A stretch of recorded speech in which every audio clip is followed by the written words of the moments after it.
Boa tarde, amigo.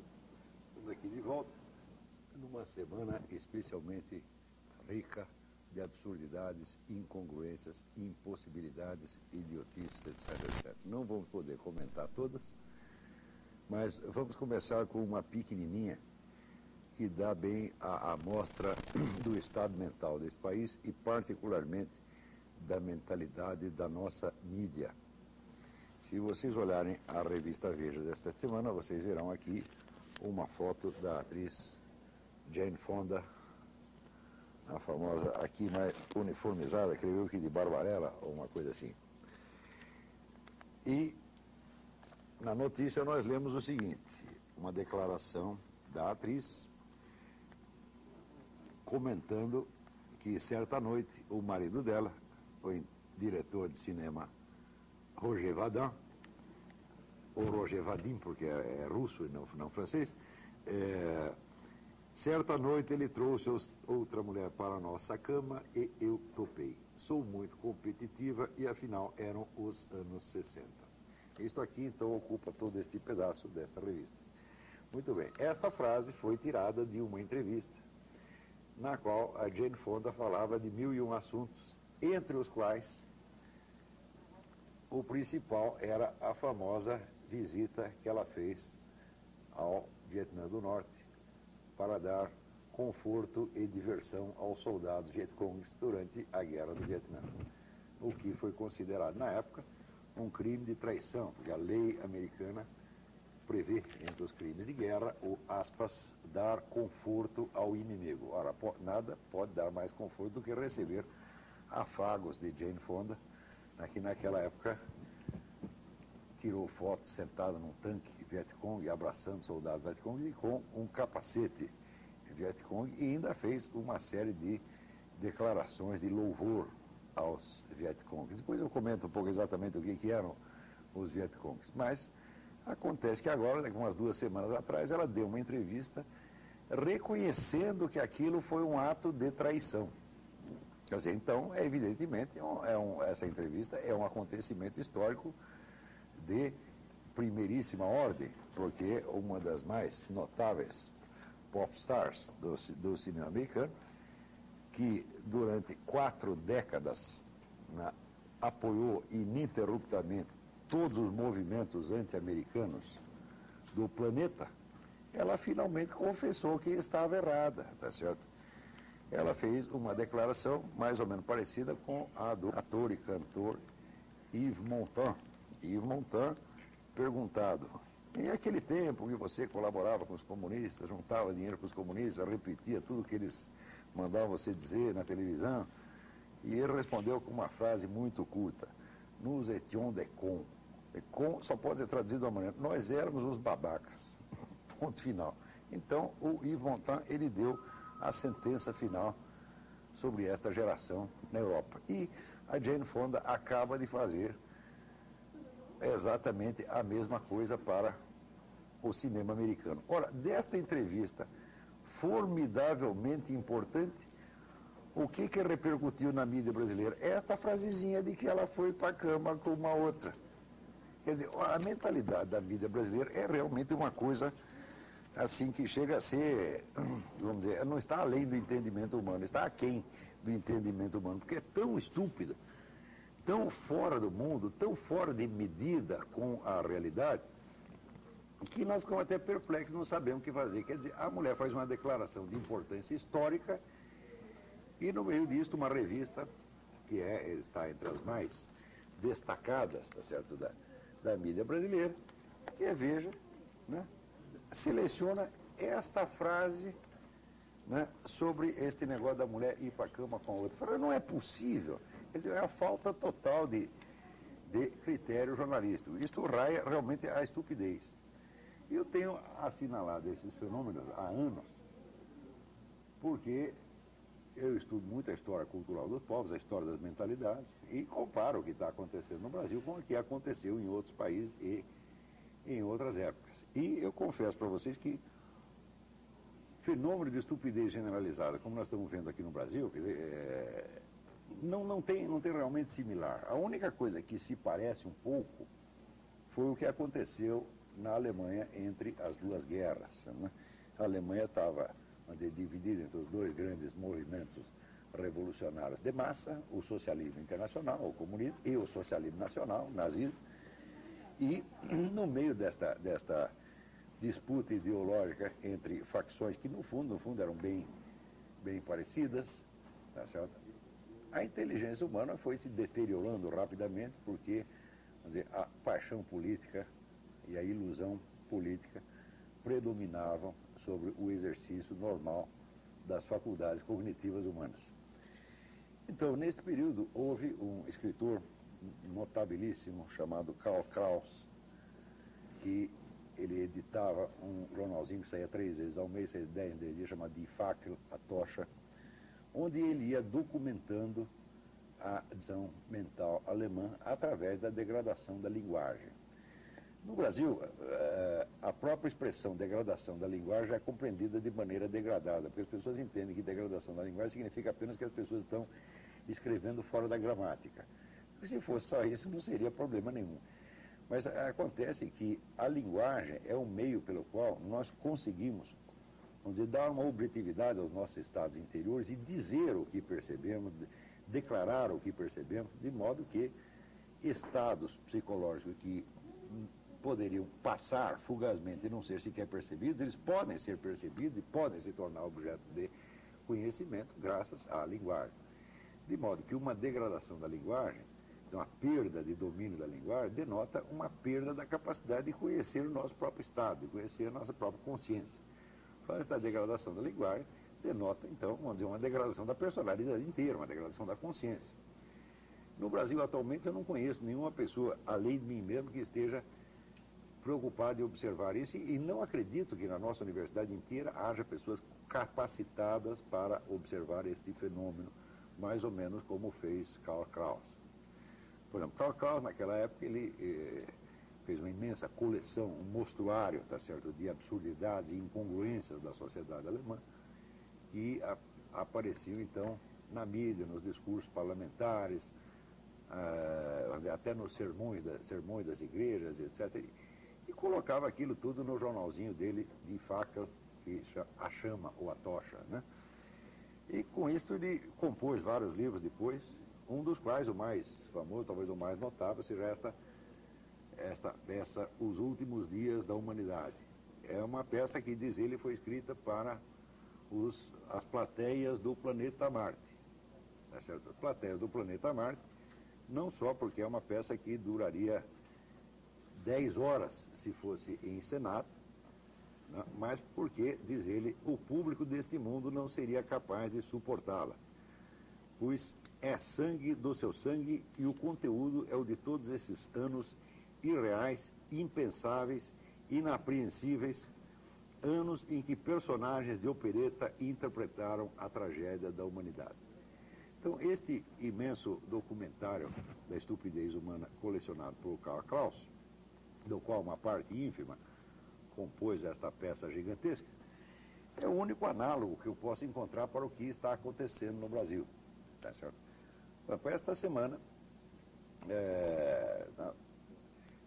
nós coletamos mais alguns exemplos, esse da Jane Fonda é um deles, mas o mais extraordinário é que quando aparece mais uma amostra dessa estupidez, a reação do público, a reação dos observadores é ainda mais estúpida, porque eles percebem que tem algo de errado ali, mas não chegam a atinar com o que é. Então dizem as coisas mais desencontradas, emitem as opiniões ainda mais incongruentes do que o fenômeno que eles estão comentando. Esta semana, por exemplo, o nosso presidente da República emitiu uma das frases mais extraordinárias, né, da sua longa gestão, ou reinado, ou talvez pontificado. Ele emitiu a seguinte frase, ele disse: eu não preciso mostrar a minha fé ao público, todo mundo sabe que eu sou católico. Olha, eu gastei um dia inteiro meditando profundamente sobre esta frase, tá certo? E esperando para ver se surgia em toda a mídia brasileira algum sinal de que alguém tivesse percebido o que significava esta frase, como expressão de um estado de consciência de uma pessoa. Notem bem, analisando a frase, você nota que, por um lado, ele está fazendo a apologia da sua independência interior, quer dizer, a sua ligação íntima com Deus não tem nada a ver com o público não tem autoridade para opinar a respeito, ou seja, a independência, né, religiosa, a independência de alma do presidente seria, então, uma coisa superior à opinião pública. E na frase seguinte ele apela justamente a esta opinião pública como testemunha de que ele tem esta relação íntima com Deus. Digo, olha, se você não precisa mostrar a sua fé ao público, como é que o público pode saber qual é a sua fé? E mais ainda, como este público poderia ser testemunha do estado interior que você está alegando e que você diz justamente que o público não tem nada a ver com isso. Ou o público tem algo a ver com isso ou não tem. Note bem, não se trata de um erro de lógica. Logicamente, não há contradição entre as duas frases que o indivíduo diz. O que há uma contradição real, contradição existencial, em que o indivíduo está confundindo a sua consciência interior com a opinião pública, que ao mesmo tempo ele despreza em nome desta consciência interior.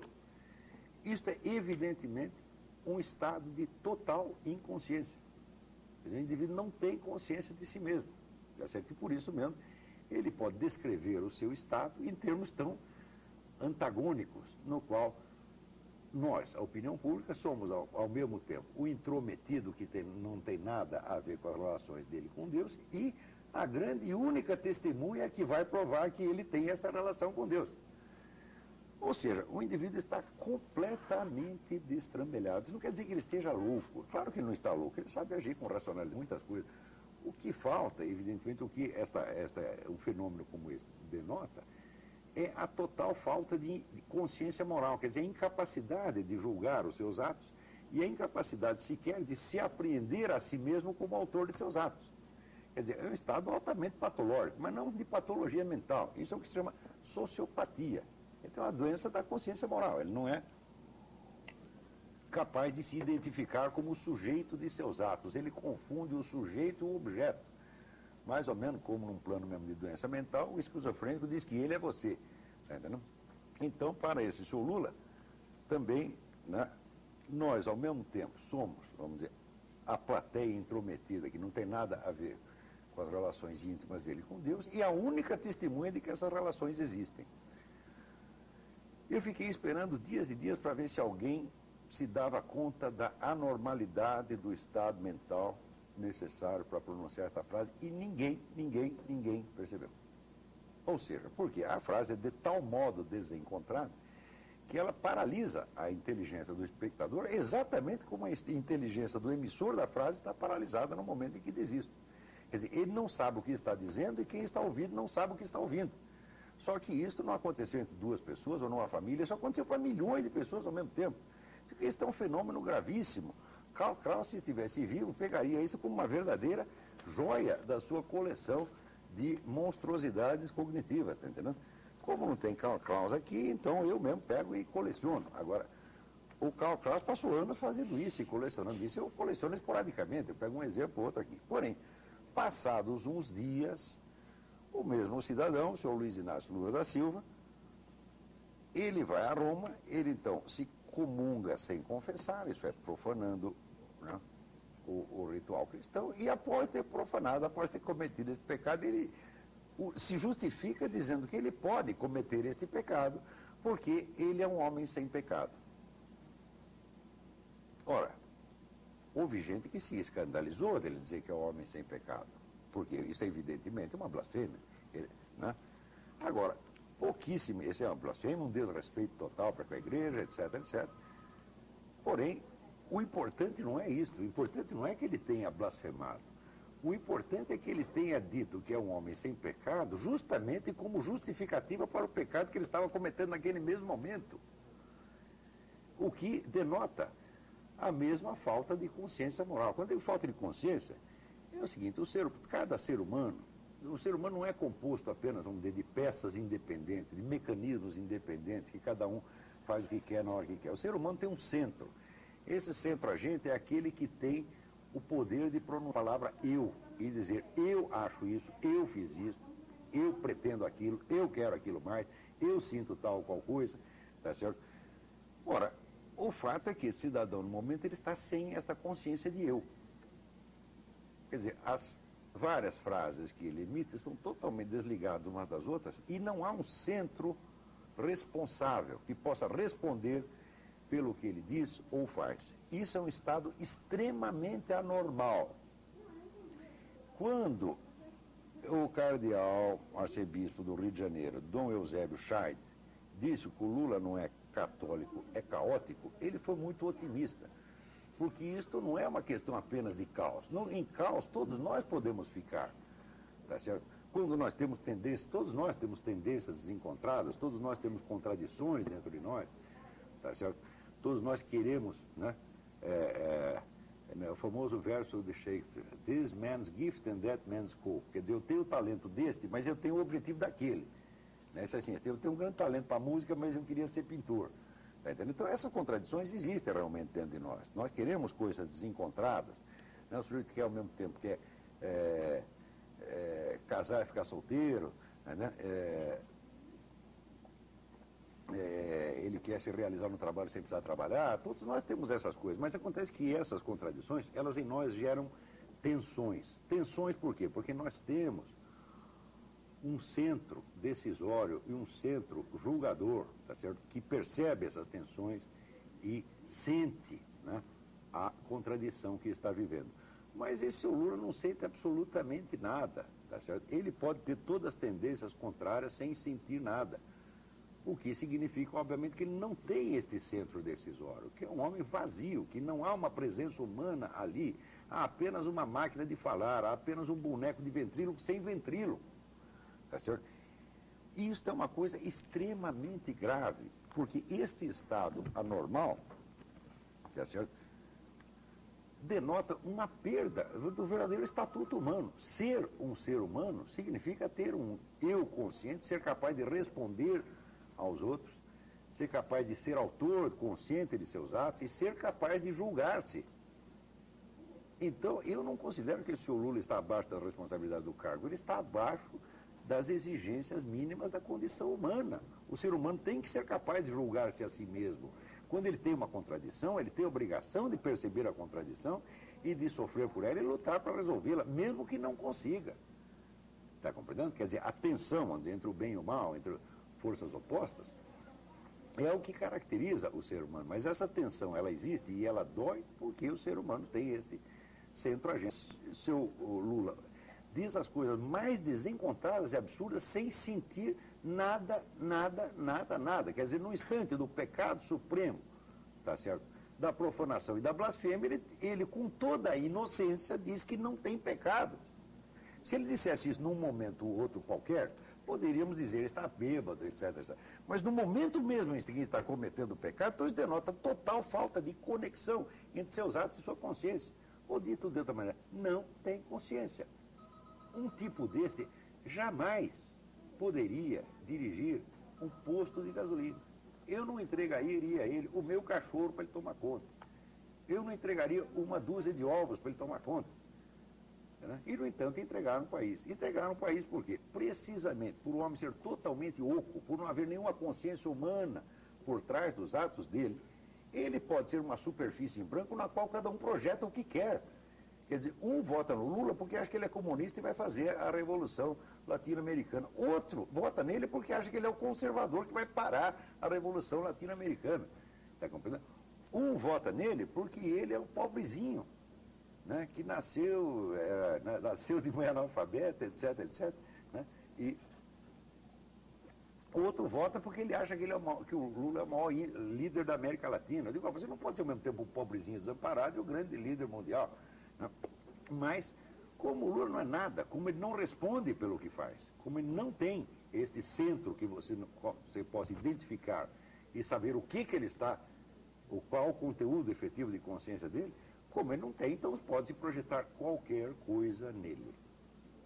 Ora, contradições, inclusive na esfera política, como eu disse, todo mundo pode ter. O famoso filósofo germano-americano Franz Rosenstock, Eugen Rosenstock, ele dizia que ele fazia a seguinte pergunta: eu não sei como o sujeito pode ser progressista ou conservador. Todo homem normal é ao mesmo tempo progressista e conservador. Então ele dizia que esta contradição existe no ser humano, mas ela existe como uma tensão consciente, tá certo? Portanto, como alguma forma de sofrimento criador, etc, etc. Mas o seu Lula é capaz, vamos dizer, de pecar e proclamar sua inocência no mesmo momento, a sua total inocência, no mesmo momento, sem perceber as consequências do que diz. Evidentemente, se ele é uma criatura sem pecado, só há duas hipóteses. Se é católico mesmo, ele acredita no pecado original. Então, no mínimo esse ele teria que ter. E somente Jesus Cristo poderia resgatá-lo. Se ele não tem pecado, então ele está ou acima ou abaixo da condição humana. Para acreditássemos que ele está acima, precisaríamos de ver os seus feitos divinos e miraculosos, tá certo? Dos quais não conhecemos realmente nenhum. Tá certo? Conhecemos uma infinidade de gafes, tá certo? E de desastres administrativos, etc, etc. Isso conhecemos.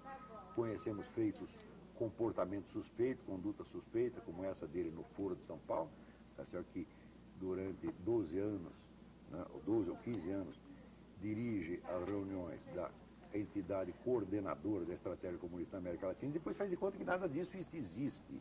Daqui a pouco vamos comentar este fato de novo. Mas é isso que conhecemos do Lula, não conhecemos nenhum feito divino ou miraculoso. Portanto, não estando acima da condição humana, não estando na condição humana que tem o pecado como uma de suas condições inerentes, ele só pode estar abaixo. Tá certo? Então, vocês prestem atenção, vocês que votaram em Lula, eu não fiz isso, não fiz dessa vez, em umas outras eleições aí eu fiz isso e confesso que nos étions de con, tá certo? Mas vocês que votaram em Lula, pensem bem no que vocês fizeram. Quer dizer, vocês colocaram lá um indivíduo sem centro, um fantoche oco, dentro do qual não há nenhuma consciência capaz de perceber o que faz, julgar o que faz e orientar o que faz. Vocês entregaram ao Brasil a uma força totalmente cega e desgovernada. Foi isso que vocês fizeram. Bonito. Boa tarde. Tudo bem? Boa tarde a todos, né? Eu queria fazer uma pequena contribuição aqui. Como vocês sabem, a minha missão aqui é apresentar o lado liberal dos acontecimentos econômicos. No entanto, ontem eu encontrei no UOL uma notícia tão emblemática sobre o modo como a mídia lida com os assuntos que eu achei que seria um divertimento delicioso trazer isso aqui. Então, ontem no UOL, há uma notícia assim: Detran do Rio comprova, os homens são mais imprudentes do que as mulheres. Bom, quem lê essa notícia, essa manchete que está ali na tela, tem aqui uma informação clara, nítida e indiscutível. Os homens dirigem pior, ou são mais imprudentes, são menos cuidadosos do que as mulheres. No entanto, ao longo da matéria, o que está escrito aqui é o seguinte, diz assim: o levantamento do Detran do Rio de Janeiro, divulgado nesta sexta-feira, comprovou: os homens cometem mais infrações graves de trânsito. No entanto, a guerra dos sexos no volante apresenta empate em relação ao número proporcional de multas. E aí vai para o final dizendo assim: diante disso, a distribuição de multas entre os sexos é mais equilibrada, quando se considera a proporção de motoristas homens e mulheres, né? Em 2004, foram 775 mil multas para homens e 246 mil para mulheres. Portanto, são 2,7 multas para homens para cada multa para mulheres. No entanto, há 2,8 homens de cada mulher. O que comprova que elas receberam proporcionalmente mais multas do que eles. Então, é muito difícil alguém entender isso aqui, porque... Você está vendo como é que está as coisas? Porque é assim, se você considera ainda por cima o fato de que os homens dirigem muito mais tempo, então todas as profissões de direção são masculinas, né? Então, por exemplo, no Paraná, no Detran Paraná, um homem dirige em média 11 vezes mais tempo que qualquer mulher. Você tem dúvida disso, você fica na esquina vendo quem é que está dirigindo o carro, porque os números que estão aqui comparados são os números de habilitações. E se fosse considerar a quantidade de motorista hora, digamos assim, as mulheres levariam muito mais multa do que os homens. Talvez 5, 6, 7 vezes mais. No entanto, a conclusão que o jornalista é capaz de escrever aqui é: Detran do Rio comprova, homens são mais imprudentes que as mulheres. Ou seja, o sujeito escreve um artigo de jornal, uma notícia, cujo texto, cujo conteúdo é exatamente o contrário da manchete que ele escreveu em cima. Bom, a julgar, esse é um caso apenas, né? Mas a julgar. São milhares de casos. Por isso aqui, quer dizer, será que 90% que você lê não é assim também? Quer dizer, se você se der o trabalho de ler tudo, com todo o cuidado, meticulosamente, com toda a atenção, será que você não vai descobrir que a manchete é sempre o contrário do que diz o texto? Então, eu não sei. Olá, você que é jornalista, o que você Acho que um faz a matéria e o outro faz a chamada. Mas Será que não desse é mesmo isso? fenômeno que eu estava falando. Quer dizer, isso aqui, eu me lembro no tempo que eu comecei a trabalhar na imprensa, eu tenho 37 anos de jornalismo. Né? Quando eu comecei, qualquer copydesk, se você fizesse uma coisa dessa, o sujeito na primeira ele corrigia, na segunda ele corrigia e pregava no mural para você passar vergonha. Na terceira, te passava um sabão e na quarta você era demitido. Só que hoje isso aqui é a norma na imprensa brasileira. Nas manchetes, a primeira página do jornal tem um negócio, já tem isso. Você lê um negócio na manchete, quando você vai ler a notícia, é outra completamente diferente. Isso virou praticamente norma. Então, este é sinal desse mesmo fenômeno que eu estou dizendo. Quer dizer, estão perdendo o domínio da linguagem. Quer dizer, a linguagem está sendo usada numa espécie de automatismo, né, mental, no qual o indivíduo não conecta o que ele está dizendo com o que ele está vendo e com o que ele está lembrando e com o que ele está sentindo. Não, tudo funciona com peças diferentes, tá certo? Então, quer dizer que acho que o sujeito votar no Lula porque eles também estão assim, pô. Né? É gravíssimo isso aí. Coisa assim, há uma tentativa de construir um clichê, quer dizer, há um clichê de que as mulheres dirigem melhor, porque as seguradoras cobram menos, mas as seguradoras cobram menos pelo seguro das mulheres, por uma razão simples, as mulheres correm muito menos risco de ter um acidente, porque elas dirigem muito menos.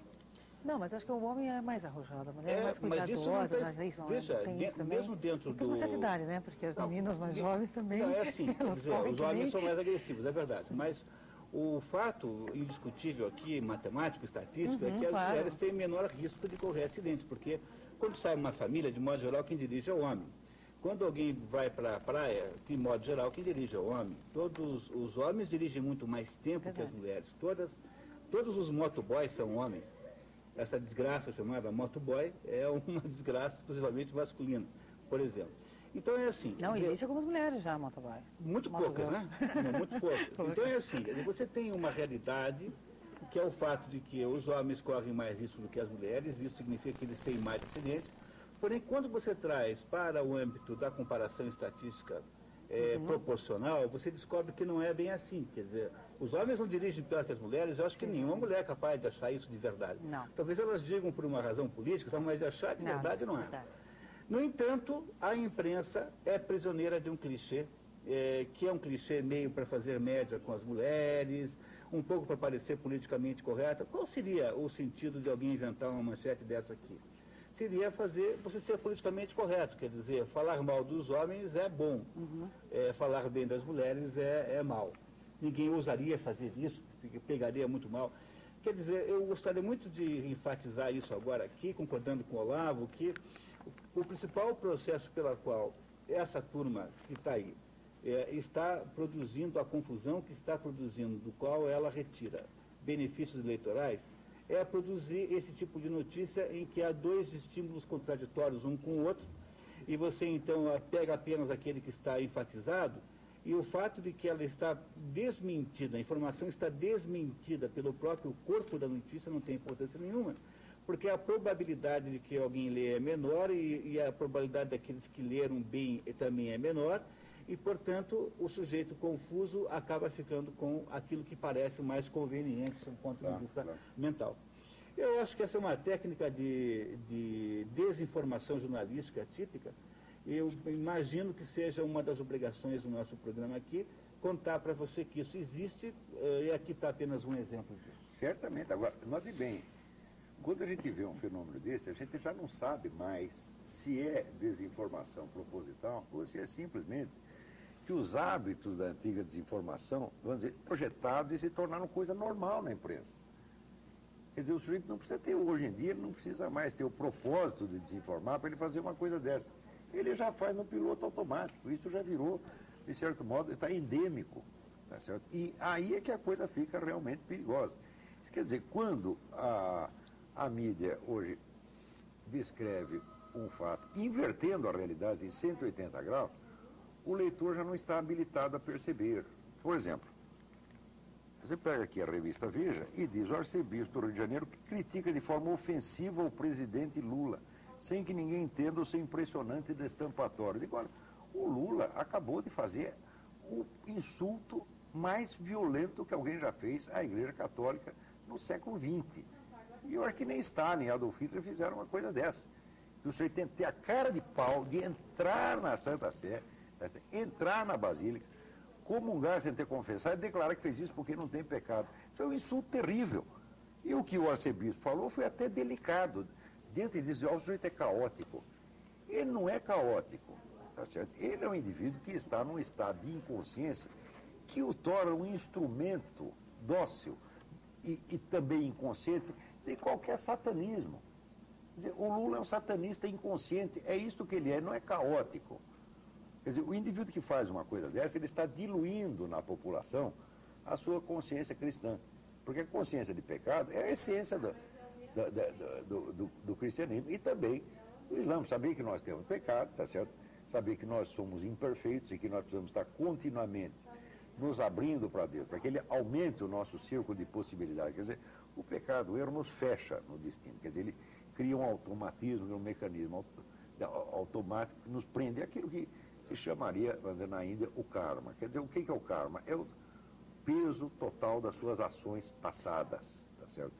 Mas, através da influência espiritual, se abre uma possibilidade superior pela qual você transcende o seu passado. É isso justamente que se chama o Dharma. Quer dizer, o Dharma seria a abertura para uma possibilidade superior que você parecia não ter antes, mas que você tem, porque corresponde, vamos dizer, à sua face que está voltada para Deus, e não à face que está voltada para o processo de causa e efeito, vamos dizer, mecânico do mundo.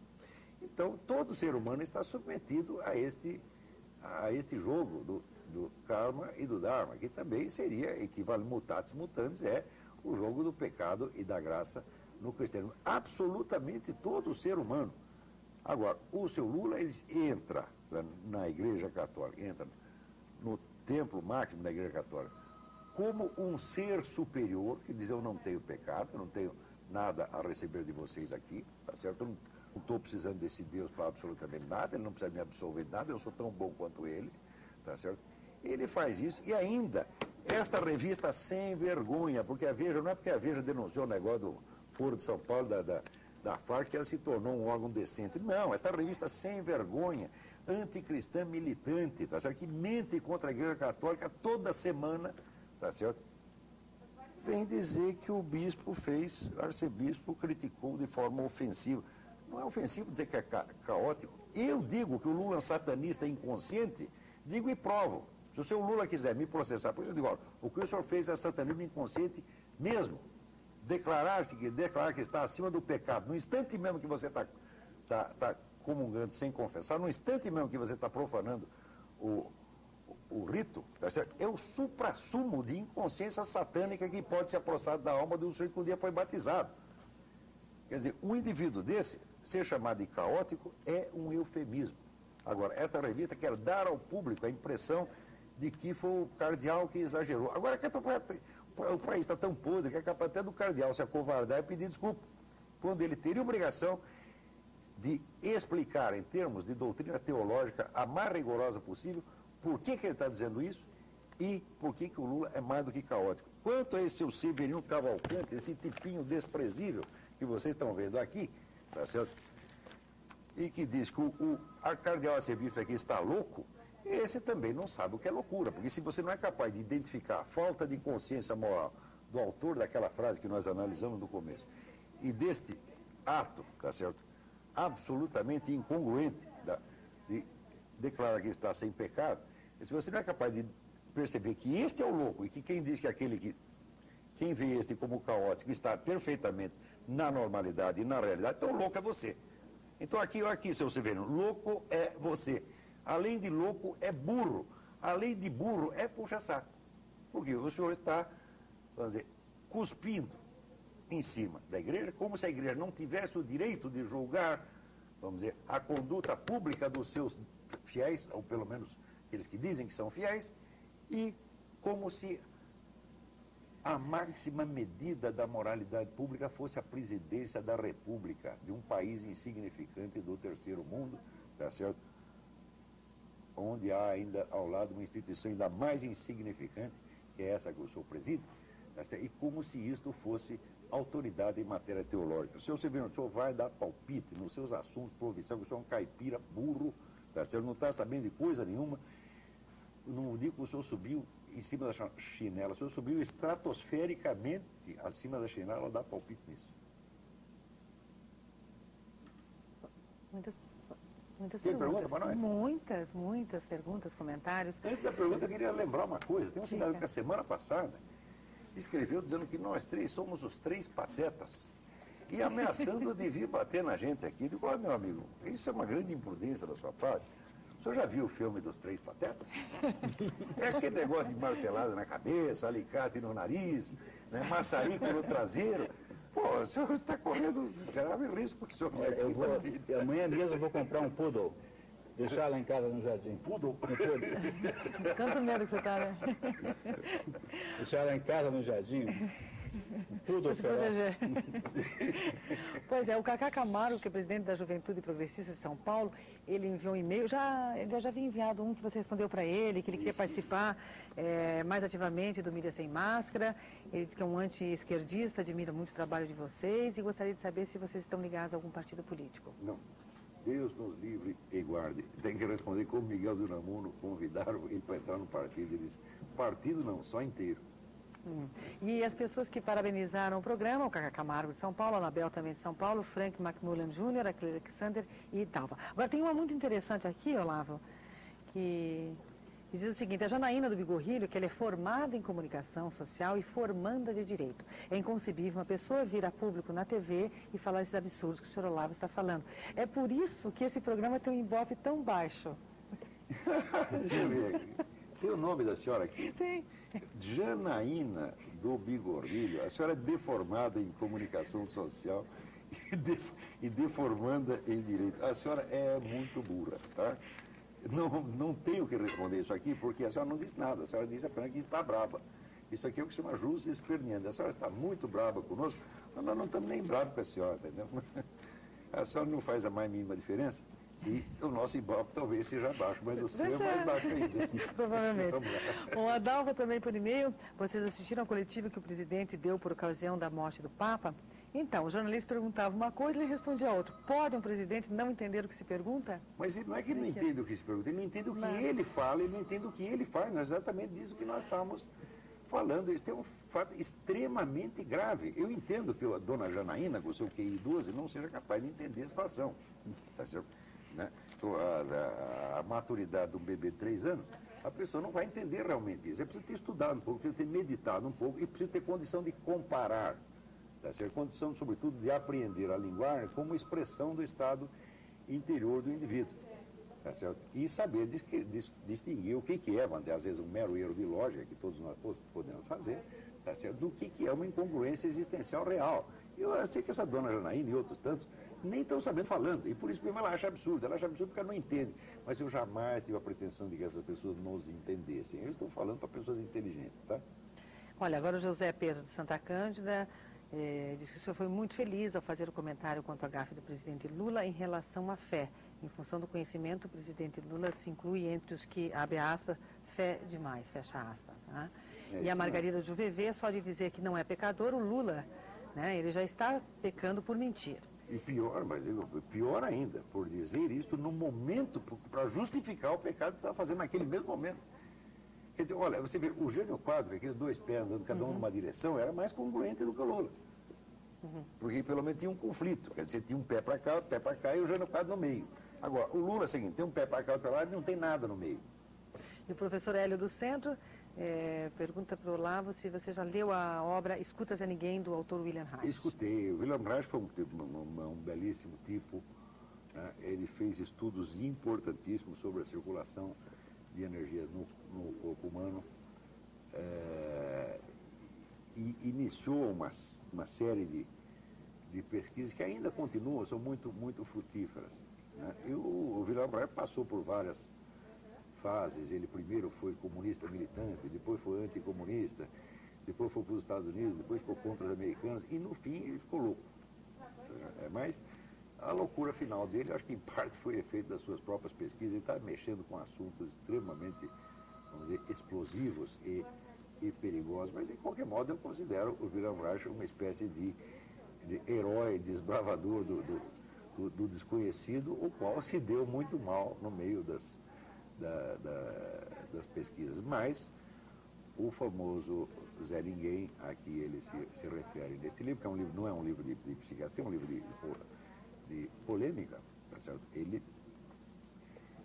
está se referindo exatamente às pessoas que são incapazes de atinar com o que estão fazendo. O Zé Ninguém é um bicho mais ou menos sem consciência, tá entendendo? Que segue a massa, mas não chega a esse ponto do Lula, não, tá entendendo? O Zé Ninguém é até um pouco mais consciente do que o Lula. Agora nós vamos para o Munir. O Maurício da Lapa, de São Paulo, lhe pergunta sobre a lei de responsabilidade fiscal, por que o Lula afinou quanto a essa lei? Porque qualquer um outro faria o mesmo. Porque a lei é inaplicável, porque foram só nesta mudança de gestão 1000 prefeitos que descumpriram a lei, começando pela dona Marta Suplicy. E como houve uma taxa de reeleição muito significativa, supondo que esses que tenham se reeleito não estejam reclamando, não é? Que é uma suposição aceitável, então imagine você que talvez metade das prefeituras iram. Quer dizer, como é que você faz para punir metade dos prefeitos? Isso é inaplicável, não existe na prática. Ninguém vai fazer nada, porque teria que, em primeiro lugar, aplicar uma pena qualquer à dona Marta Suplicy, é a última coisa que o governo faria. Quer dizer, o ensinamento disso é o seguinte: não adianta, a lei de responsabilidade fiscal, ela parece boa na teoria, mas ela não funciona na prática, porque ela é inaplicável do seu ponto de vista punitivo, não há como fazer. Então, o que eu sempre tenho dito é que não pode fazer uma lei dessa que você não disciplina o governo assim. Quer dizer, a lei que funcionaria certinho é se você estabelecesse uma lei assim: olha, a carga tributária jamais, em nenhuma hipótese, exceto hipótese de guerra, poderia passar de 15%, 20%. Ponto. Quer dizer, o governo fica proibido de estabelecer qualquer receita acima de uma certa porcentagem do PIB. Esse valor seria reajustado em termos orçamentários todo ano. Porque o que você precisa entender, que fez a pergunta, é que o governo está aí para gastar o dinheiro. Ou seja, o governo, se você pegar a curva da arrecadação pública no governo atual, mesmo no governo anterior, você irá descobrir que a despesa pública cresce na mesma proporção da curva. Porque o que faz sentido na existência do governo é gastar o dinheiro. Então eles sempre gastarão todo o dinheiro que eles puderem gastar. E como eles farão sempre assim, qualquer tentativa de limitação proporcional, por exemplo, entre salários e endividamento que se faça da receita arrecadatória, é inútil, porque eles sempre irão gastar mais do que deviam. Depois eles dirão assim: por causa da lei da responsabilidade fiscal, agora eu tenho que aumentar os impostos. E vai todo mundo dizer: ah, é verdade, o prefeito, para poder cumprir a lei, tem que aumentar os impostos. Ou seja, a lei da responsabilidade fiscal parece muito boa, parece muito inteligente, mas, na verdade, ela é só um instrumento de sancionar o aumento da carga tributária. Na prática é assim, porque vimos aí, na primeira experiência concreta, que ninguém será punido por causa do seu desrespeito. Não adianta fazer assim. Vai na limitação da carga tributária, isso sim funciona. A limitação interna no conjunto de receitas do governo é inútil, não vai funcionar nunca. E a Cláudia gostaria de saber onde que ela pode adquirir o livro Economia do Mais, do José Maria Nasser. Olha, em Curitiba você encontra ou na livraria do Chaim, todo mundo sabe onde é, na Rua General Carneiro, ou você encontra na própria editora, cujo telefone é 363-7600. Repito, 7600, num desses dois lugares. Então tá aí. E o Eduardo do Cabral, ele pede para o Olavo comentar sobre a declaração da UMS, afirmando que o Lula é católico a seu modo. Comentar também sobre o fato desse mesmo cardeal ser apontado como um dos principais candidatos a Papa. Olha, Eu vou ser sincero, eu não confio em Dom Cláudio Umes, porque é na arquidiocese dele que aquela, não só abortista, como militantemente satanista, chamada Católicas pelo Direito de Decidir, ocupa um conjunto de salas no prédio da Ordem Carmelita ao lado da CNBB. Eu não sei se nós nos referimos a este assunto aqui, eu publiquei um artigo no Globo, né, ontem a respeito disso aí.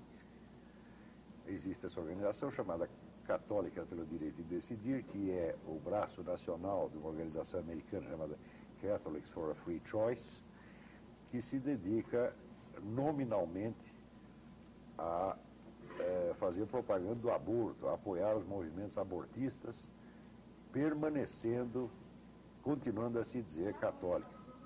Muito bem, essa organização já foi impugnada pelo Conselho Nacional dos Bispos dos Estados Unidos, que diz que não é uma organização confiável, não merece apoio como organização católica de maneira alguma.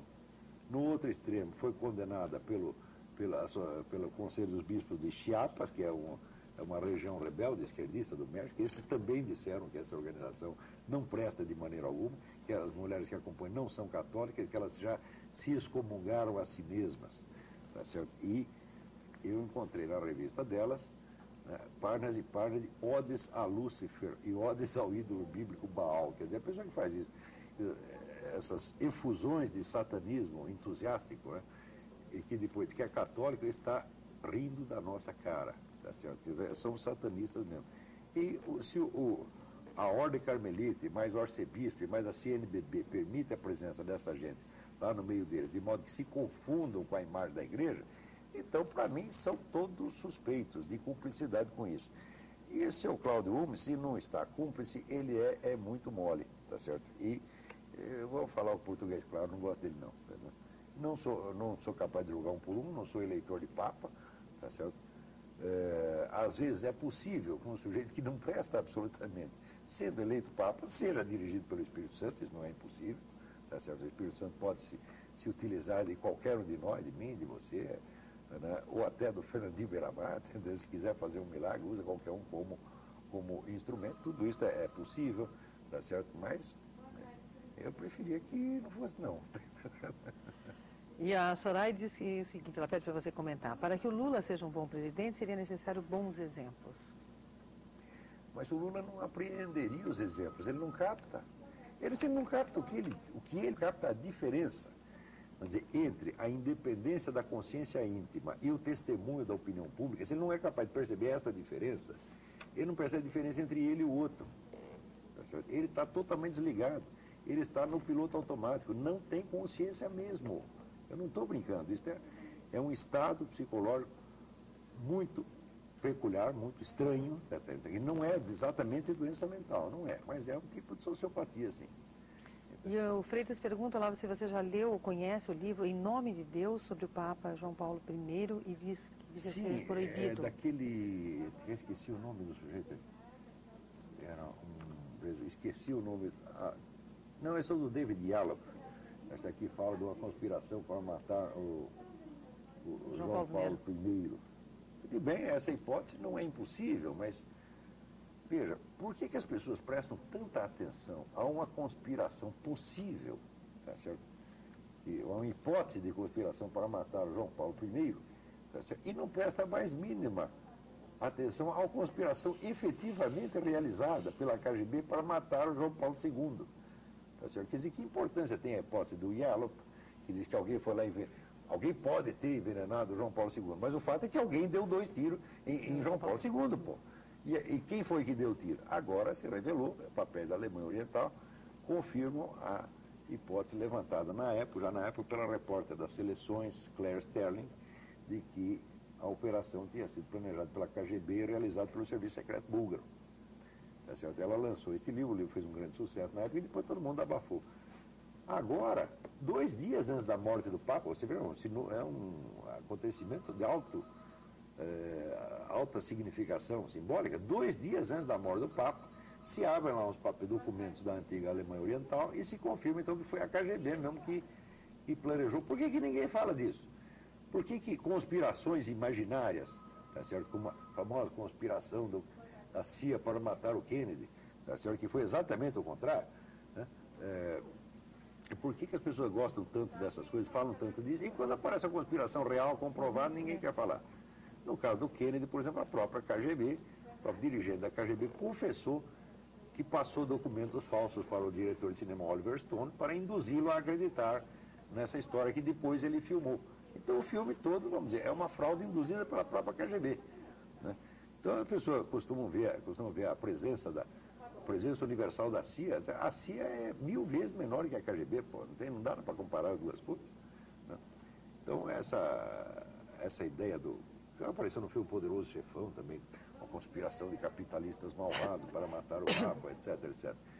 Então, tudo isso, até o momento, é imaginação e hipótese. Agora, os tiros em João Paulo II não foram imaginação nem hipótese, e os papéis da Alemanha Oriental não são nem imaginação nem hipótese, mas acho que a população mundial está ficando boba, ela presta atenção nas coisas, justamente, ela acredita justamente quando é ficção. Quando é verdade, não acredita, não. Vamos lá. A Sandra do Champagnat, também para você, olha lá, porque ela disse que sou sua aluna há 4 anos e muito obrigada, graças a você aproximei-me de Deus. Sandra. Não, obrigado por alguma coisa tenha servido, graças a Deus, estou muito grato por esta oportunidade. Se eu fui ocasião para que você reencontrasse um caminho espiritual, um caminho religioso, eu fico muito contente com isso. E o Sanderson da Vila Guaíra diz assim: Olavo, sou seu fã, já li alguns dos seus livros, o que o senhor acha da Margaret Thatcher?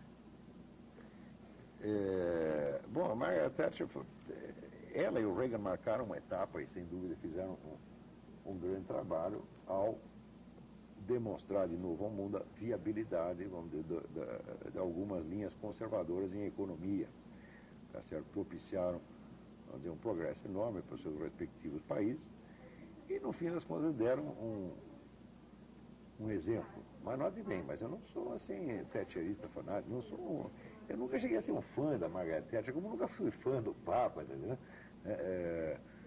Eu não acho pessoas assim tão admiráveis assim. O próprio João Paulo II, eu achava que tinha certas limitações intelectuais, não compreendia bem certas situações. A situação da guerra do Iraque, eu tenho certeza que não compreendeu. Margaret Thatcher também, uma série de outras situações ali, fez bobagem. Ronald Reagan, o grande Ronald Reagan, na última semana do seu governo, ele privatiza uma parte da CIA e, resultado, vai a família Clinton e lá compra um pedaço da CIA e cria um serviço secreto para eles próprios, tá certo? E trouxeram um prejuízo enorme. Isso é uma burrada feita pelo grande Ronald Reagan. Todos nós somos humanos, não é isso? Então a gente não deve assim, idolatrar nenhum desses líderes. A gente deve ter uma certa admiração afetuosa por aqueles que fizeram, né, o bem, mas a gente sempre conservando um mínimo sentido crítico até para ajudá-los, né? Uhum. Bom, essa do Itamir de São José dos Pinhais, ele diz que eu concordo sobre o Lula e o Severino, contudo ainda não achei na Bíblia nada falando que é pecado comungar e se confessar. Na verdade, acho que é comungar sem se confessar, né? Vocês são os 3 patetas mais inteligentes que eu conheço. Muito obrigado. Obrigado. Agora, você vê, você realmente não vai achar isso na Bíblia, vamos dizer, é uma coisa vinculada à outra, mas a obrigação de confessar os seus pecados está claro na Bíblia, né? A ideia de que se você comungar, tá certo, de maneira irregular, comungando para a sua danação e não para a sua salvação, está também muito clara ali, de maneira que quem é inteligente tira a conclusão. Quer dizer, o cristão, ele tem que comparecer, vamos dizer, estar diante da presença divina, em primeiro lugar, com o perdão dos pecados. Quer dizer, o perdão dos pecados é a condição prévia para que você compareça diante de Deus, porque Deus não tem contato com nada que seja sujo, que seja errado. Então você entra lá, você entra bonitinho. Quer dizer, a primeira coisa que tem que pedir é o perdão dos seus pecados. Quer dizer, Deus entra na tua presença, pedindo inicialmente o perdão dos meus pecados, em nome do teu Filho Jesus Cristo, nosso Senhor. Daí você fala o resto. Tá entendendo? Agora, não pode entrar lá sujo, esculhambado, isso aí, e daí você já está ofendendo, você está tentando humilhar o próprio Deus, você está impondo a sua presença, tá certo? Você está impondo a presença do pecado diante de Deus. Isso aí é, obviamente, blasfematório. E isso é exatamente o que o Lula fez. Quer dizer, se ele acha, não, eu não preciso confessar nada, porque eu sou bom, eu vou lá, eu faço, eu aconteço. Eu digo, bom, não é isso que Deus acha, seja o que você acha. Então, ele, neste momento, ele está insultando a Deus. Ele tão logo insulta e continua dizendo que é um homem sem pecado. Então, não é possível que ele não perceba, tá certo? Que se ele não tinha pecado nenhum, que é impossível, ele já acaba de cometer um. E não, no momento que faz a declaração, está cometendo o segundo. Ou seja, é um desencontro entre o personagem, a agente, e a sua consciência. Ele não tem consciência do que faz. Ele não é capaz de se julgar a si mesmo. Esse homem só fala. Ele não tem um de si para si, ele não medita sobre si. Ele não é capaz de conversar consigo mesmo a respeito de si mesmo. Eu fiz tal coisa, será que estou certo, será que estou errado? Não tem isso, meu filho. É um homem oco. Maria Aparecida está parabenizando o programa. Eu acho que esse agora é para os dois. Qual a opinião de vocês dois sobre a credibilidade do jornal Estado do Paraná, do grupo Paulo Pimentel, que está no governo, e do jornal Gazeta do Povo, estando a Globo com tantas dívidas junto ao BNDES? Seu Getúlio de Campo Magro perguntando. Olha, Getúlio, você mencionou dois jornais aqui da província, né? No sentido simpático da palavra. O problema não são esses dois jornais aí. Por exemplo, a Gazeta do Povo é um jornal que tem uma dimensão local e não pretende mais nada além disso. E eu seria até capaz de dizer que em determinados momentos a Gazeta do Povo faz um grande esforço. Por exemplo, eles têm uma dedicação a assuntos paranistas que eu acho extraordinária. Agora, é um jornal sem pretensões. O que eu acho grave, que eu acho que a situação é muito importante, é que os grandes grupos de telecomunicações do Brasil, que são, respectivamente, a Rede Globo, que tem o Jornal Globo, o Grupo Abril, que não tem jornal relevante, e a Folha de São Paulo, e o grupo ligado ao Dia, e Jornal do Brasil, esses grupos, sim, estavam pelo menos muito mal economicamente, e não há outra fonte de recursos para ajudá-los que não seja os recursos do BNDES. Então, se existe uma possibilidade de esses grupos submeterem-se a uma certa atividade simpática ao governo federal, ela será obtida agora, porque depende do dinheiro federal a possibilidade desses grupos continuarem existindo economicamente falando. Então eu diria a você que os nossos jornais aqui da terra são jornais que fazem o que podem, mas eles não são de modo nenhum o problema. Quer dizer, eu não me lembro mais qual é o número exato, mas se eu não me engano, a dívida consolidada dos grandes grupos de comunicação no Brasil estava por volta de 800 milhões de reais, unindo todo mundo, sendo o maior de todos os devedores o Grupo Globo, o grupo da TV Globo. Eu acho que isso é muito preocupante. Se você tem preocupação nisso, eu acho que você tem toda a razão. É preocupante sim, porque aí você une dois problemas. Primeiro, você une o jornalista que já tinha sozinho, sem nenhuma iniciativa, sem nenhum estímulo, uma simpatia pelo governo. E agora você tem ainda por cima o dono do negócio, o capitalista, fazendo o possível para parecer simpático. Então, quando você consegue chegar nesse ponto, você tem daí a garantia de que a imprensa terá uma parcialidade absolutamente clara na direção das ações do governo, não tenha dúvida disso. Coisa que, obviamente, irá mudar rapidamente se o governo parecer que não vai conseguir a reeleição, né? Aí talvez a imprensa se torne mais autônoma em relação a isso. Mas eu acho isso muito, muito, muito importante, porque tendo em vista o conjunto de dificuldades, o conjunto de circunstâncias políticas que nos rodeiam. Veja, o Brasil faz parte de um conjunto de países, ele não é uma entidade autônoma. Nesse momento, ele faz parte de um eixo esquerdista na América Latina, dirigido talvez com a pessoa mais importante de todos, seja o Chaves, da Venezuela. O Brasil tem uma imprensa que é absolutamente simpática, uma intelectualidade, digamos assim, imaginericamente, às posições e posturas e propostas esquerdistas. Bom, na hora que todos os donos de jornal, que antes talvez se metessem numa posição meio neutra, deixassem o pessoal fazer o que queria, porque só estariam interessados no dinheiro. Agora, na hora que eles também têm um interesse em fazer publicidade, propaganda para o governo, eu acho que a situação ficou muito pior do que é. Certamente. Né? Não sei o que você pensa lá. Não, eu penso que, vamos dizer, esse esquema petista aí já dominou mesmo toda a imprensa. Dominou por dois lados. Primeiro, dominou economicamente através desse esquema que eu estou falando. E segundo, dominou por dentro das redações através da militância e da rede de simpatizantes e colaboradores informais, que constitui 99% das redações. Quer dizer, não tem por onde escapar. Isso quer dizer que a possibilidade que o povo brasileiro tem de ser informado corretamente hoje é nula, nula. Não há a mínima possibilidade. A mídia inteira está comprometida neste esquema. Isso nunca aconteceu na história do mundo. O que aconteceu foi, em outros países, você tem um regime totalitário que cria censura à imprensa, persegue jornalistas, e daí impõe à força. Tá certo? Mas uma rede de cumplicidade canalha como essa, tá certo? Todo mundo tentando, tudo escondido, isso nunca aconteceu na história do mundo.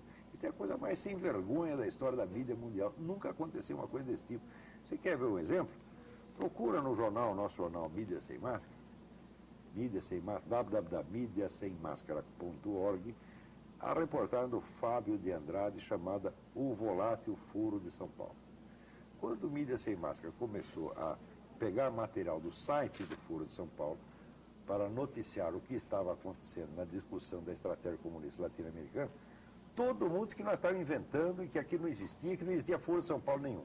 Durante anos sustentaram isso. Até chegou uma hora, não deu para sustentar mais, porque já aparecia as atas, aparecia a fotografia, aparecia a documentação internacional, aparecia as publicações do próprio Foro de São Paulo, feitas no exterior, aí não dá mais para esconder, então passaram para o plano B. O plano B era dizer, não, isso é apenas um órgão de debates, não tem maior importância, etc.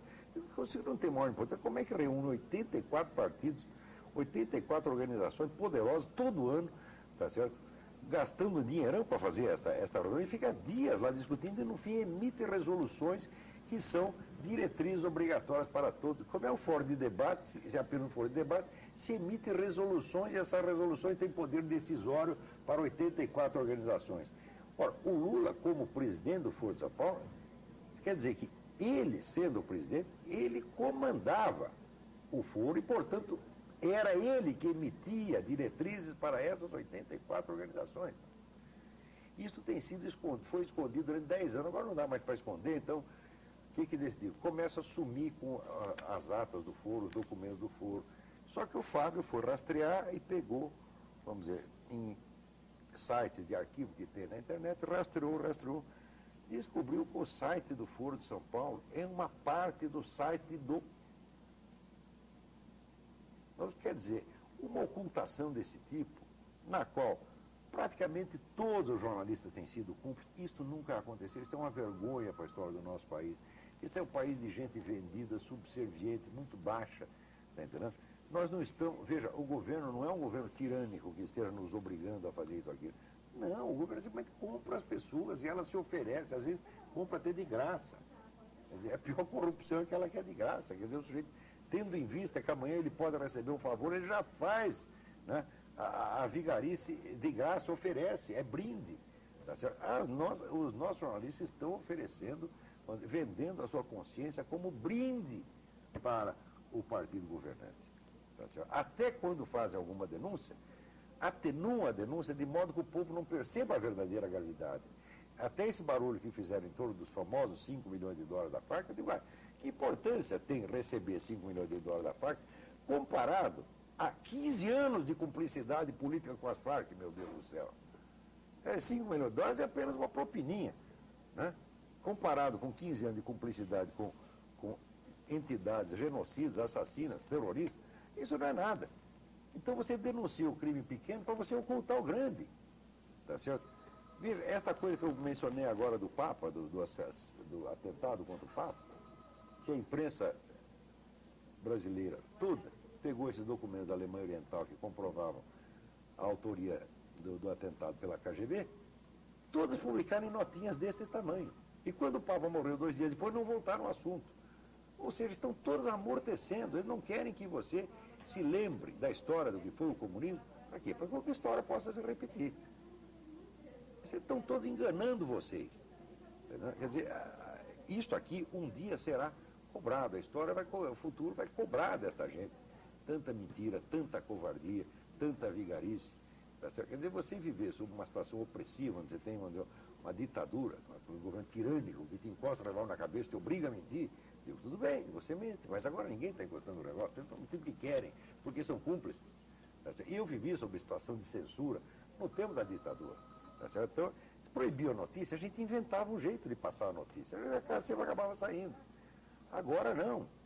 Nada está proibido e as pessoas imediatamente já escondem a notícia embaixo do tapete para não queimar a imagem do queridinho presidente. Quer dizer, por que votaram em Lula e porque fizeram uma aposta em Lula, aposta emocional em Lula, agora, né, não podem reconhecer que o sujeito é o que é.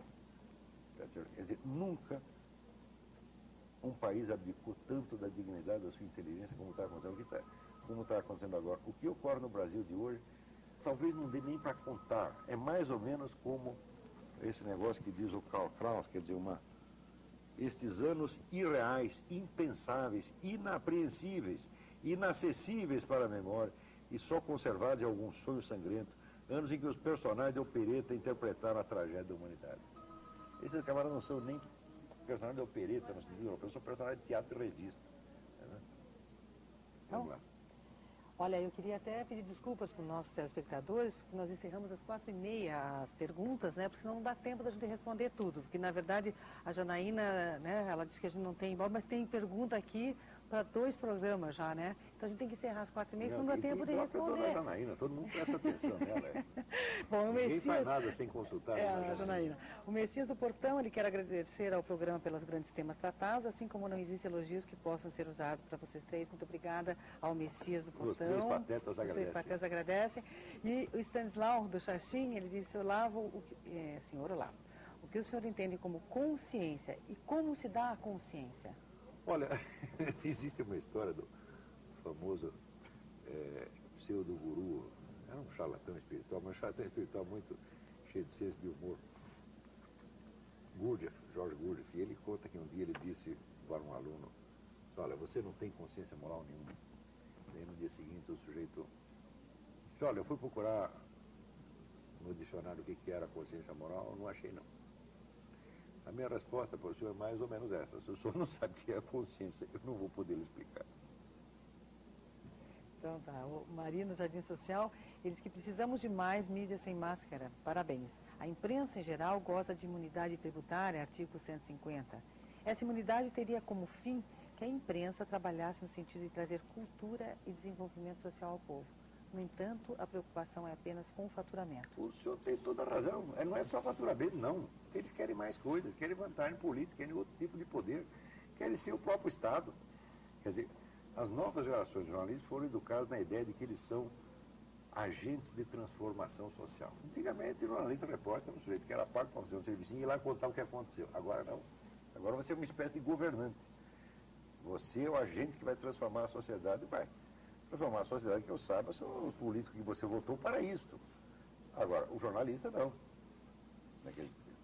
Agora, só que precisaria esclarecer que a imunidade tributária de que o telespectador está falando aplica-se a qualquer órgão produtor de informações. Quer dizer, você tem a imunidade tributária aplica-se ao jornal, à revista, ao livro.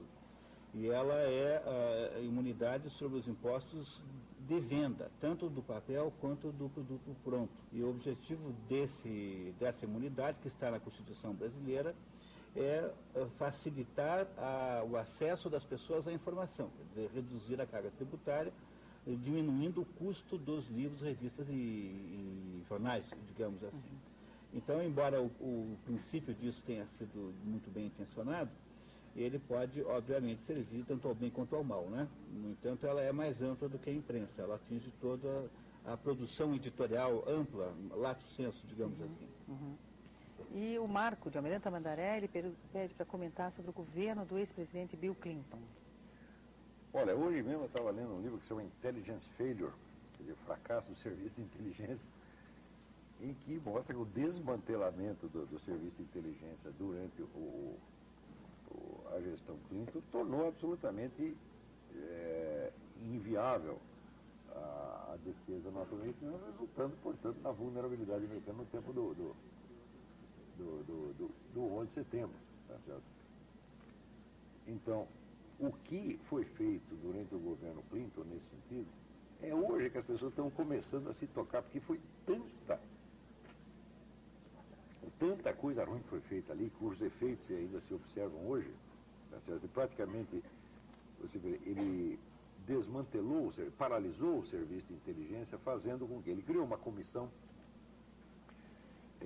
que seria a comissão coordenadora do serviço de inteligência, o que significa que os vários serviços de inteligência não podiam se comunicar entre si sem passar por essa coordenação. Então a coordenação, ela vetava, dizia, tal informação que está no FBI não pode chegar na CIA, tal informação que está na CIA não pode chegar no Serviço Secreto do Exército, e assim por dentro. Ora, e fez isso justamente quando esses serviços estavam investigando as relações entre o próprio Bill Clinton e a espionagem chinesa.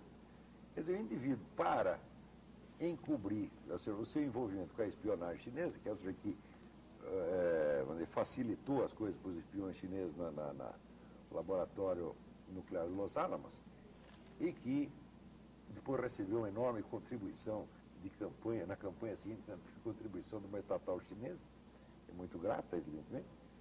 Então, quando estava investigando isso, o Clinton o que fez? Inventou essa coordenadoria para bloquear todo o intercâmbio de informações. Então, claro que inviabilizou a máquina inteira.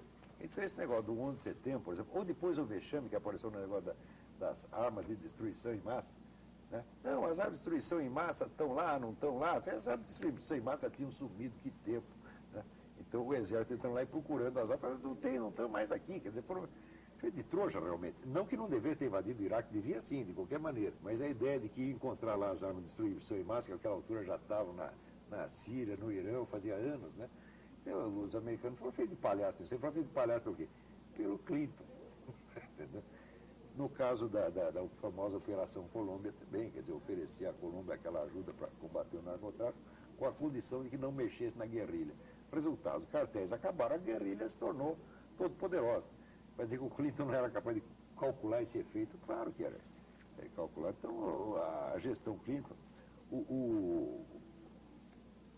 o falecido Paulo Francis era muito otimista quando dizia que Bill Clinton e Hillary sairiam da Casa Branca algemados. E vai levar mais 20 anos para descobrir tudo o que eles fizeram. Rodrigo de Santa Felicidade pergunta, já que o Lula é uma marionete, ele está a serviço de quem, Olavo? Mas, olha, eu disse que o Lula é um boneco de ventríloco sem ventríloco. Quer dizer, não há efetivamente alguém que o controle. O que há é esta entidade coletiva chamada Foro de São Paulo, que o Lula representa e que repete que nem um idiota aquilo que foi decidido ali. A carreira do Lula sempre foi assim. O Lula não interfere, ele não atrapalha o movimento, ele espera a Assembleia decidir e age, entre aspas, democraticamente, quer dizer, democraticamente com os amigos dele. O que eles decidiram, colegiadamente ou coletivamente, ele personifica, representa, veste a camiseta e sai defendendo aquilo. Para isso não é preciso consciência alguma, ele é apenas um garoto propaganda. Quer dizer, ele recita o script, mas ele não precisa ser manipulado por alguém em particular. Você está entendendo? Ele representa, ele personifica, como garoto propaganda, o conjunto do que foi decidido ali nesses encontros do Foro de São Paulo e nos próprios congressos do PT. Ele sabe, vamos dizer, obedecer à Assembleia e, como é que se diz, transmitir o discurso da Assembleia para o restante da nação. Todo o talento dele é esse. Você vê que dentro do PT, o Lula foi um dos camaradas que menos criaram motivo de ruptura, de atrito. Ele sempre soube acomodar tudo bem. Ele não quer atrito, ele gosta do partido, ele tem um imenso amor a esse partido, é a única coisa que ele ama realmente.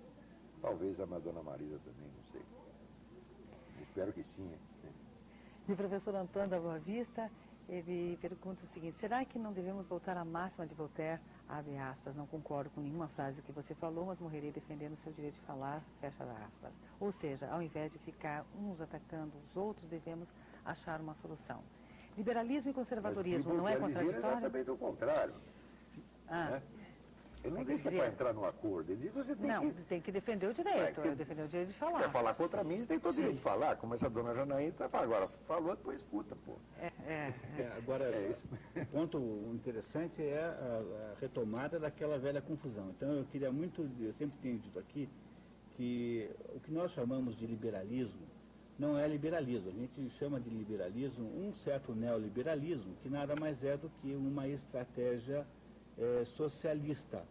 Quer dizer, deixa eu ver se eu explico melhor. É assim, quando se achou no mundo que iam existir experiências socialistas concretas, isso já aconteceu no século XIX, né?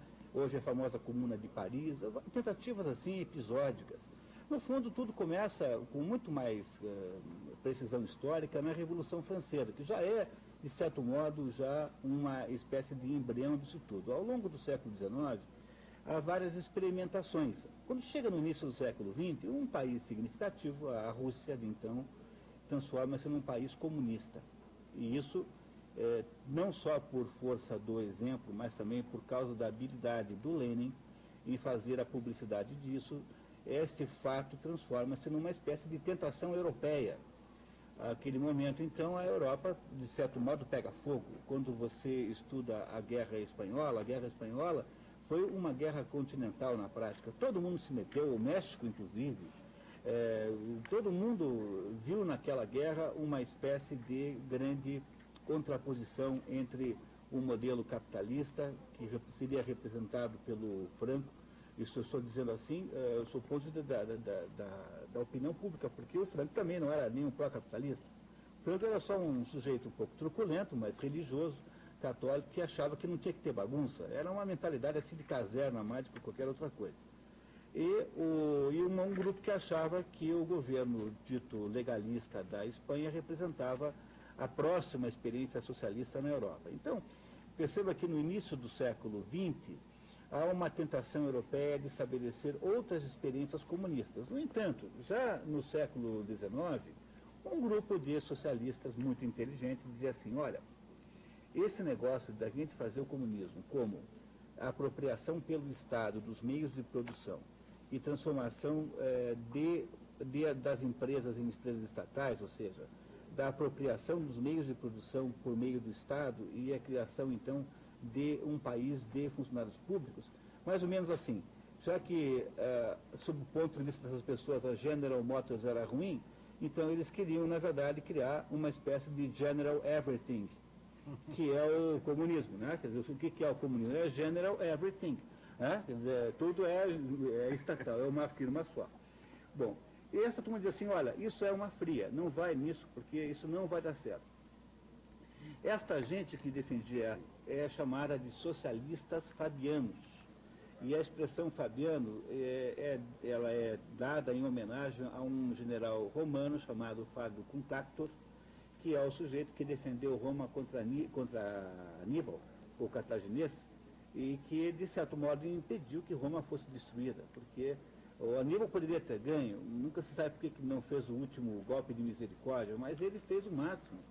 E ele achava que a essência da estratégia militar, quando você está se batendo contra alguém mais forte que você, que era o caso, é de você fingir a fraqueza, você recua, o outro ganha terreno, você recua de novo, e quando ele começa a ocupar terreno demais, ou começa a se despreocupar com você, você contra-ataca. Essa estratégia, portanto, de recuo tático para a vitória estratégica é a essência da estratégia do Fábio Cunctátor. E os socialistas fabianos achavam isso. Eles achavam o seguinte, olha, esse negócio do governo ter fábrica de prego e ser dono de lanchonete não vai funcionar. Vamos fazer o seguinte, deixa os capitalistas cuidarem do dinheiro, eles vão fazer tudo possível, vão acordar cedo, vão fazer cursos, vão mandar os seus funcionários estudar, eles vão ficar tão bons que eles vão ganhar um dinheirão, e quando eles estiverem com um dinheirão, nós vamos lá e colocamos um imposto incrivelmente alto em cima deles, pegamos o dinheiro e fazemos uma revolução. Como eles só pensam em dinheiro, eles farão tudo que a gente quiser. Basta que a gente diga para eles que o dinheiro está garantido. Não é o que faz o Lula. Quer dizer, quem é o sujeito que mais gosta do governo? Não é o analista de banco, o economista que acha que não tem nada mais incrível do que o governo brasileiro atual, que o Palocci é um gênio. Por quê? Porque na mentalidade capitalista típica, a única coisa que faz sentido na vida é ganhar dinheiro. Então esse pessoal fará todo o possível para ganhar dinheiro, ganhará todo o dinheiro possível, até mesmo que isso lhes custe a vida. Eles não fazem ideia de que eles estão servindo e que eles estão sendo transformados em vítima lentamente, portanto, eles continuam ganhando dinheiro e acham que qualquer coisa que não seja isso é de natureza desprezível e insignificante. Ou seja, o que se criou ao longo deste século, quando então finalmente se percebeu que o sistema soviético de fazer o comunismo, ou seja, a General Everything, não funcionava, então os socialistas fabianos declararam vitória e disseram assim, está vendo? Nós é que tínhamos razão. E aí então o socialismo se recicla e se transforma num socialismo de aparência capitalista. E o nome disso é que é neoliberalismo. Então, quando o nosso espectador que está aí dizendo que há uma contradição entre conservadorismo e liberalismo, ele está, no fundo, caindo nessa armadilha. Isso que se chama de neoliberalismo é que você acha que chama que é liberalismo, mas não é só neoliberalismo, de fato é contraditório com a ideia de conservadorismo, porque ele na prática é apenas um instrumento de tomada do poder para um socialismo reciclado pelo fracasso do sistema do Gulag. Né? O Gulag fracassou, então agora funciona melhor a fórmula sueca, que é melhor para fazer socialismo assim. Ora, o liberalismo, tal como se entende liberalismo pelos economistas liberais tradicionais, entre eles no nosso século Ludwig von Mises, é uma coisa inteiramente diferente e não é nem de perto parecida com isso que se chama de neoliberalismo.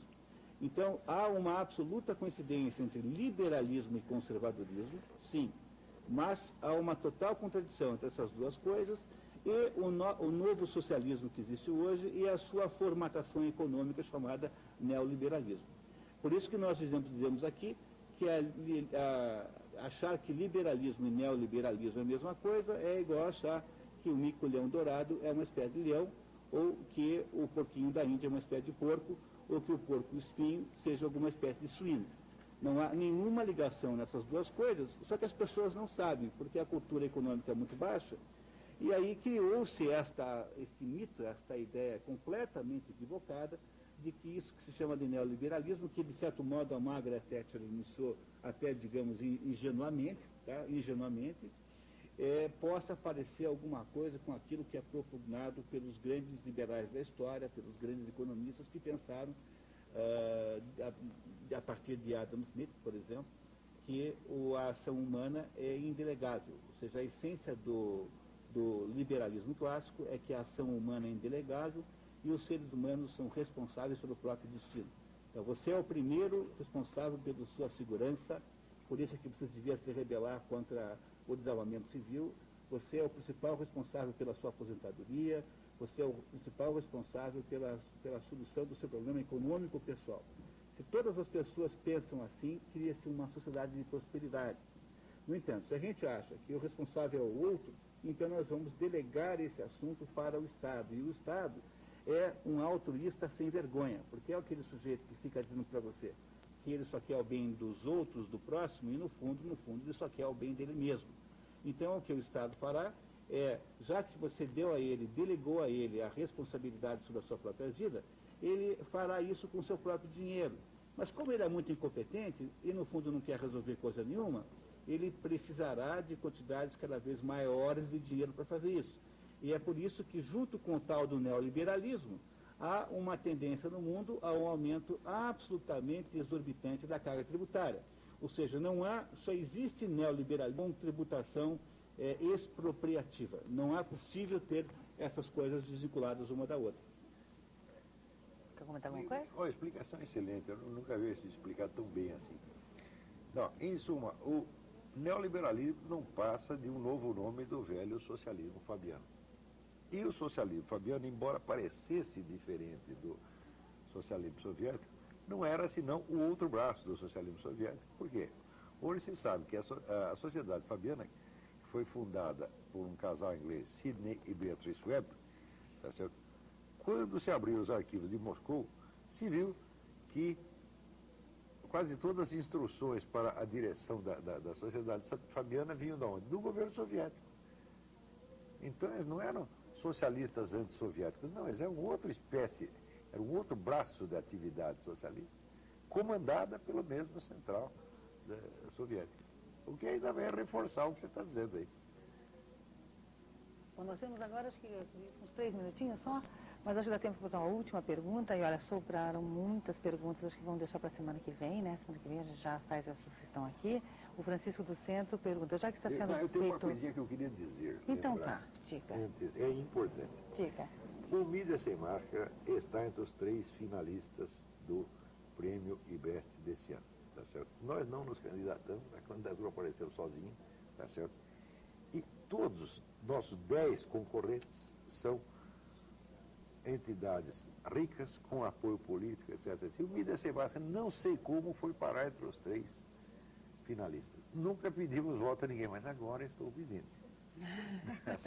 Até prefeito dei nessa, já que nos colocaram lá que nós estamos indo bem, então bom. Então vamos até o fim, né? Vamos até o fim. Então, aqueles que quiserem, por favor, entrem no www.premioibest.com.br e procurem a seção política e votem, se quiserem nos fazer esta amabilidade, no Mídia Sem Máscara. Maravilha, Lavi. Olha, tem reprise desse programa aqui em São Paulo, né, no próximo sábado, a partir das 18h30. Se quiser assistir, nós vamos reprisar então o programa dessa tarde. Posso fazer a última pergunta? Acho que dá tempo ainda, né? O Francisco do Centro diz que já que está sendo feito críticas diretas ao Lula, para quem então devemos votar? Qual a sugestão? Votar? Quem disse que o senhor deve votar? Tá certo? Só vote em alguém se não tiver algum meio de deixar de fazê-lo. Tá certo? Por quê? Quando os candidatos já vêm todos pré-moldados dentro da mesma cabeça, como na última eleição presidencial, que eram todos associados de uma maneira ou de outra ao Foro de São Paulo, não adianta votar. O nosso problema não é votar, o nosso problema é restaurar as condições, vamos dizer, políticas, jurídicas e culturais para que o exercício do voto signifique de novo alguma coisa. Não existe democracia, circulação de informações. A circulação de informações nesse país está bloqueada. Tem que desbloquear primeiro e depois pensar em quem votar. Por enquanto, tanto faz, votar num ou votar no outro.